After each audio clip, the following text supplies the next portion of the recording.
Friends, మనము bread ఎప్పుడైనా కానివ్వండి కొందరు సైడ్స్ మొత్తం కట్ చేసి పక్కన వేస్తారు కదండి. ఆ సైడ్స్ మొత్తం కట్ చేసిన వేస్ట్ చేసి పడేయకోకుండా అండి మీకు ఒక ఉపాయం చెప్తా చూడండి. గులాబ్ జామ్లో మనం మామూలు చేసి గులాబ్ జాముల పైకి ఈ గులాబ్ జాములు చాలా టేస్ట్గా ఉంటాయి.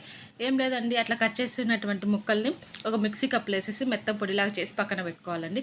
ఒక గిన్నె తీసుకొని ముందుగానే మిక్సీ పట్టి పెట్టుకున్నటువంటి పౌడరు, ఒక స్పూన్ పాల పొడి, ముందుగానే కాంచి చల్లార్చి పెట్టుకున్న పాలు వేసేసి చపాతీ పిండిలాగా మెత్త కలిపి పక్కన పెట్టుకోవాలండి. స్టవ్ మీద కొంచెం చక్కెర, కొంచెం వాటర్ వేసేసి షుగర్ సిరప్ రెడీ చేసి పెట్టుకుని అందులో 3-4 ఇలాచీ వేసేసి పక్కన పెట్టుకోవాలండి.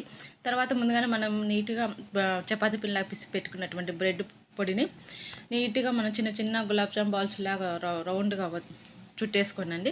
స్టవ్ మీద ఒక కడాయి పెట్టేసి అందులో ఆయిల్ వేసి ఆయిల్ కొంచెం హీట్ అయిన తర్వాత అండి లో ఫ్లేమ్లో పెట్టేసి ముందుగా మనం చుట్టేసుకున్నటువంటి గులాబ్ జామ్ బాల్స్ వేసేసి గోల్డెన్ కలర్ వచ్చిన తర్వాత ఈ చల్లారిన తర్వాత అండి షుగర్ సిరప్లో వేసుకొని సర్వ్ చేసుకొని తింటే చాలా బాగుంటాయి. Please subscribe.